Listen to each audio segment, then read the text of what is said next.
child, has anyone ever physically hurt you? And if so, at what point did you think it was okay? And at what point did you think it was abuse? Child abuse is not something that we can hide at the end of our closets, hoping to never have to see it. It is real, and it is heartbreaking. It is sad that people treat it as taboo. I was a victim of physical, sexual abuse at a young age. And I can say for sure that child abuse comes in many ways. In fact, according to the CDC, child abuse falls into 4 categories: physical, emotional, sexual, and neglect. I have seen many cases in my job where academics, behaviors, and emotions affect a child's development on a daily basis. I have read about child cases where children are tortured and at times die in the hands of their perpetrator because we as a society have failed to act or report. There has been some controversies about what should or should not be reported to Child Protective Services. Today, I want to focus on the controversial debate of physical child abuse and discipline.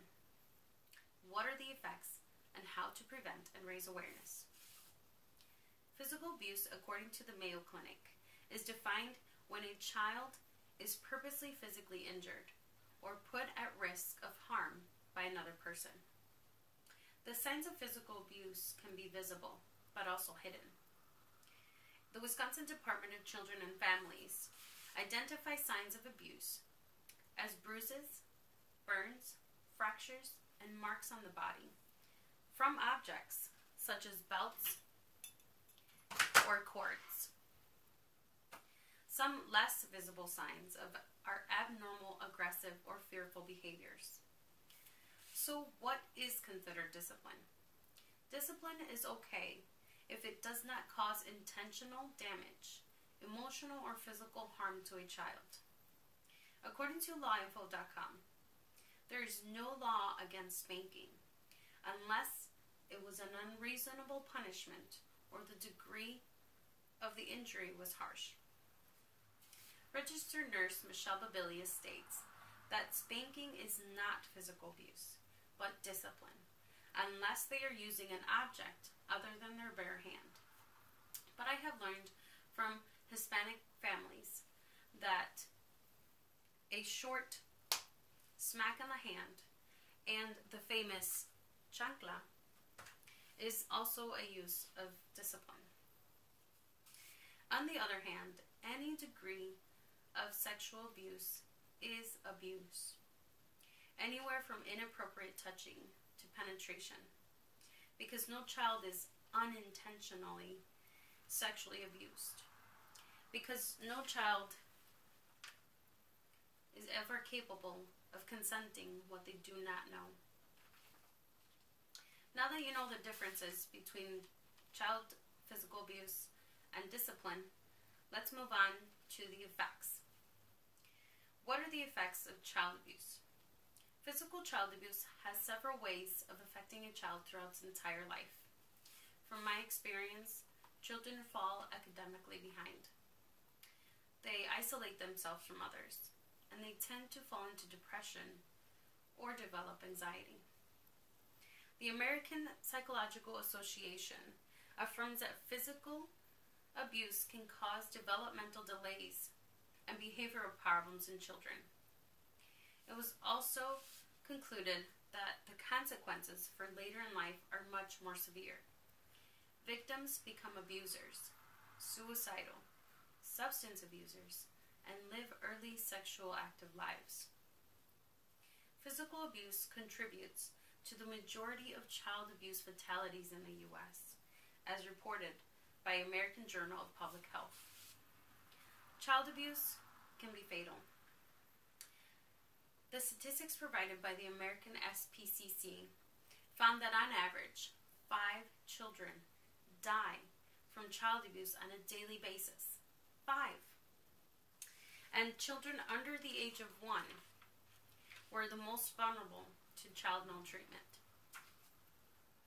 One of the worst child cases was the one of Brianna Lopez, 5-month-old baby that was tortured physically beaten, raped, and died due to her fatal injuries inflicted by her father, her uncle, and her mother.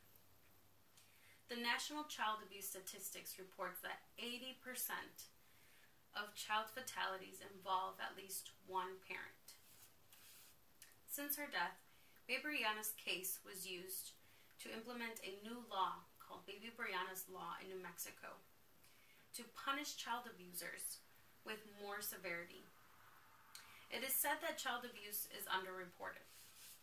According to the Supreme Court of New Mexico, in this case of State versus Lopez, none of the family members reported the abuse toward Brianna, including the grandmother that lived in the same home. We must not act in silence or pretend that it doesn't happen. We would be their accomplices if we knew it was happening and didn't report.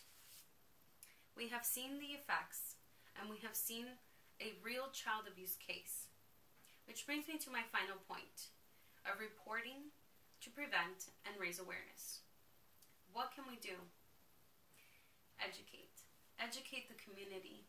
Report if you suspect, and help the families in need. Increase education about child abuse and cultural differences about what is right and what is wrong in regards to discipline. If you suspect of anyone in need of help with your child, offer to help for a couple hours. It may make a huge difference. Proper reporting is crucial. Everyone is qualified to report. If in doubt, report it. It is better to be safe than to be sorry, and let CPS investigate. Based on the information by AJPH research, the Universal Mandatory Policy requires that everyone report any suspicion of child abuse. In most states, it is mandatory reporting, where only professionals that work with children are required to report. But we are all mandated reporters.